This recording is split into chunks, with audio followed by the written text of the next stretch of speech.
Hey guys, thanks for joining me for part 3 of the soloing the Baja 1000 story from my 2006 experience.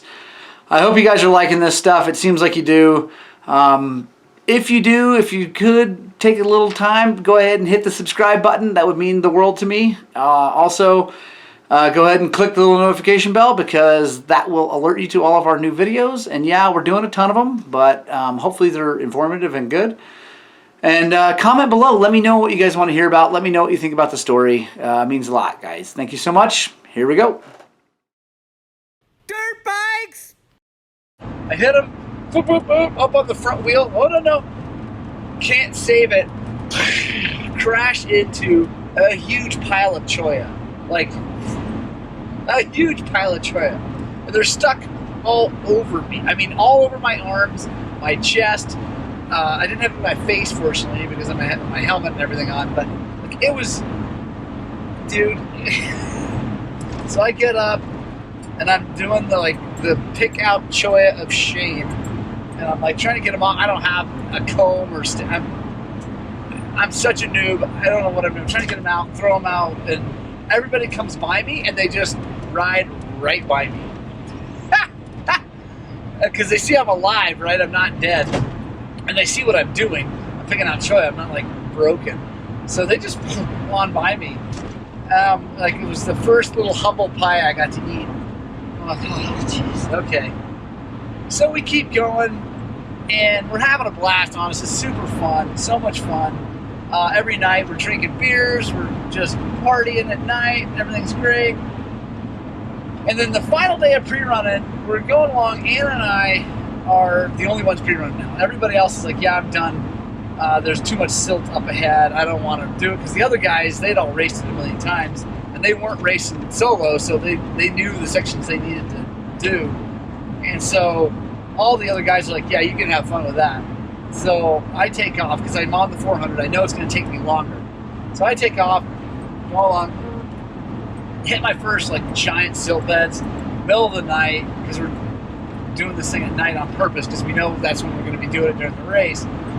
And so I'm at night, there's silt everywhere, it's miserable, I crash. I learned a lot about riding in silt, and I still don't know anything about it, but I learned a lot that night, and I'm getting through, and by the way, my XR400 has a stock headlight on it, and I don't have a helmet light, so I can't really see anything. But I'm going along, here comes Anna, on her 650 with a big light. She comes up, and I've gotten now through the silt, and we got just I don't know, not too long left, like 30, 40 miles left. We have to go down this thing called the Goat Trail.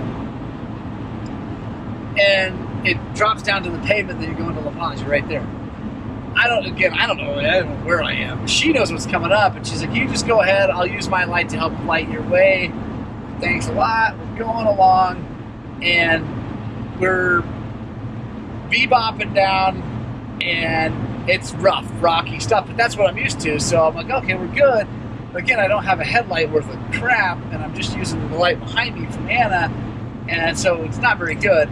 I'm going along, and all of a sudden, there's nothing but just black in front of me. And I mean, like blackness in front of me. And it's like, huh. And I realized, as Anna crushed the thing, I realized it's this huge hole, like a cavern in the road. And Anna tells the story really great. It's on one of our old Gospel of Two Wheels shows when I had Anna on live. I'll put a link in the description for that if you want to hear her version of this. But I just pin it because I don't know what else to do. I mean, I know that I don't have anywhere close to enough time to stop and try to go around it. So I pin it, and this little 400 just, and I go, and Anna, she's behind me, she sees the tail light just drop, and the headlight's aiming straight up in the air, and then on the other side, tail light comes out, and I'm alive. And it was the grace of God that got me across that huge hole. I cannot believe it happened. So I get across the hole. It's ridiculous, right? I mean, it's just nuts. We get on down, we get to La Paz, And I am now like starting to realize the gravity of the situation I put myself in. 4 days to get to La Paz in a time now I have to do it in under 48 hours to be a finisher. And I'm really not sure how that's going to work out. Because I'm going to be on a different motorcycle, a motorcycle I really don't know very well at the time, in terrain that I'm not used to riding, all by myself, because there's none of these other guys are going to be anywhere near me. And I've got my buddies who are coming down to be my chase crew, but they don't know anything about the Baja 1000 or even Mexico at all. None of them had ever been to Mexico at this point. And so we're just like, I mean, if you were to look up the definition of wing it if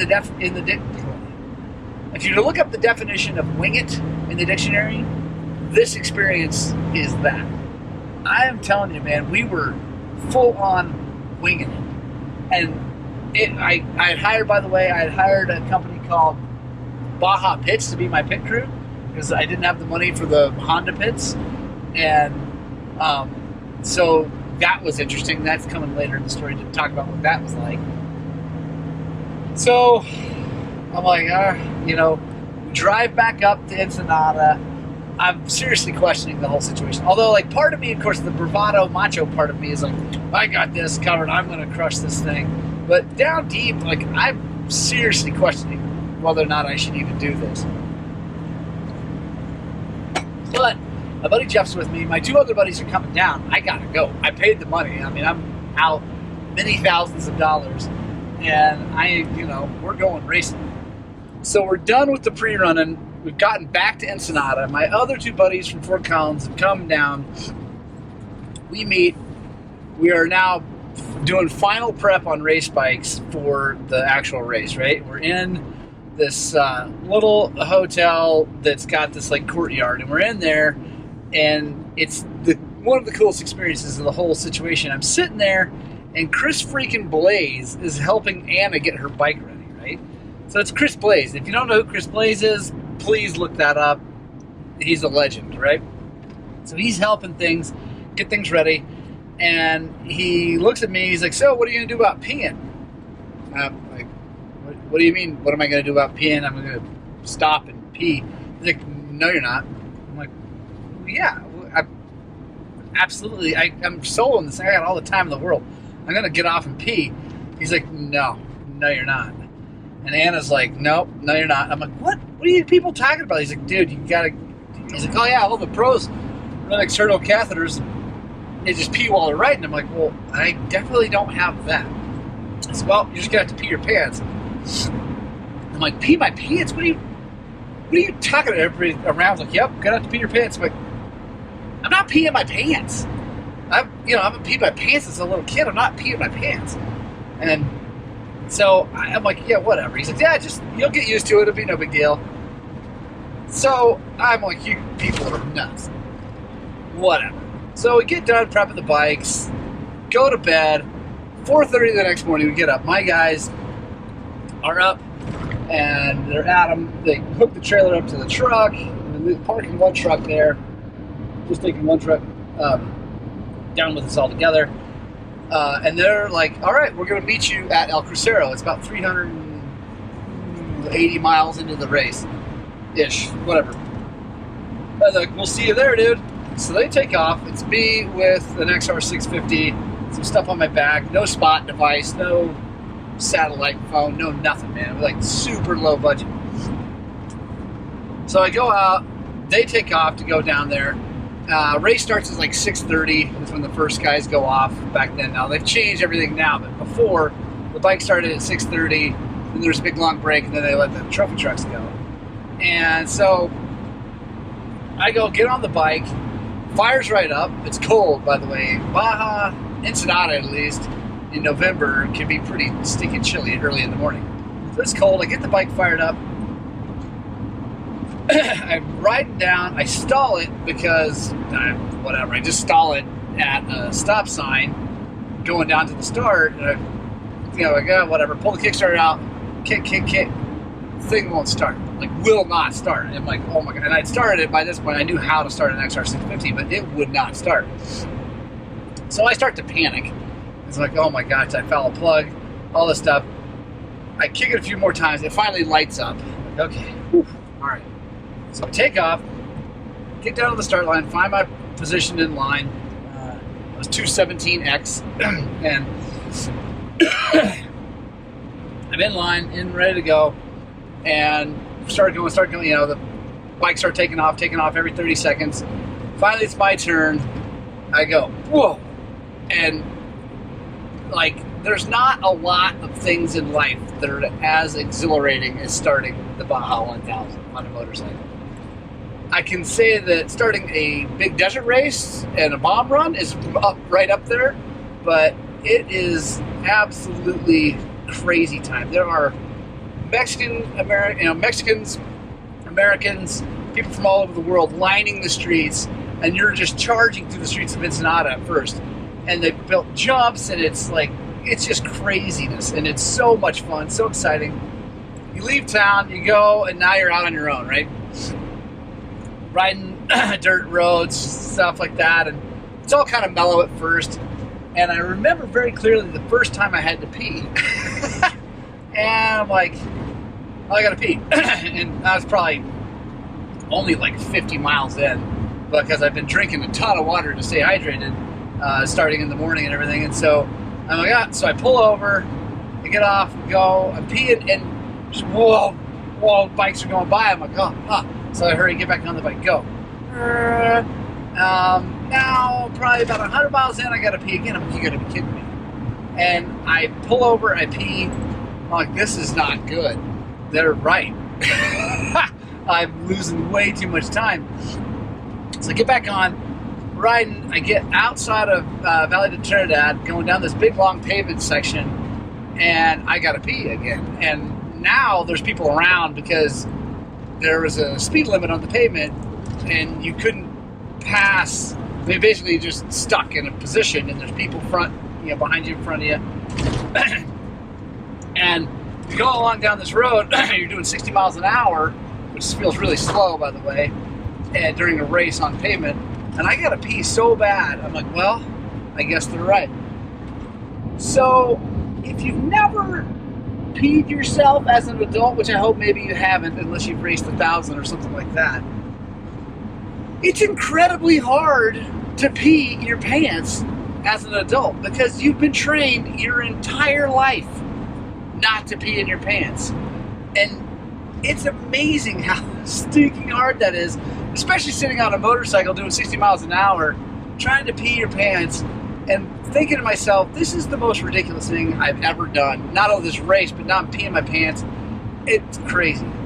So I'm struggling. I finally get to the point, and I pee my pants, and it's running down my legs, coming out my pants, on the seat, blowing in the wind. Like, I'm so thankful I have no footage of that.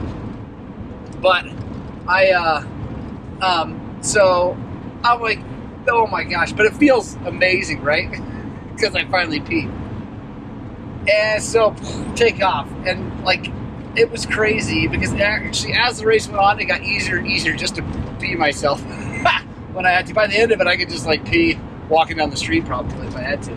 And so I'm like, after whatever, going, and I gotta explain, the bike at this point is completely bone stock, other than an 8-inch halogen headlight, which was not on the bike at the start, but like that's the only thing we did. I didn't change the stator, I didn't change the suspension, I didn't do anything. I put different springs in the suspension, but that was it.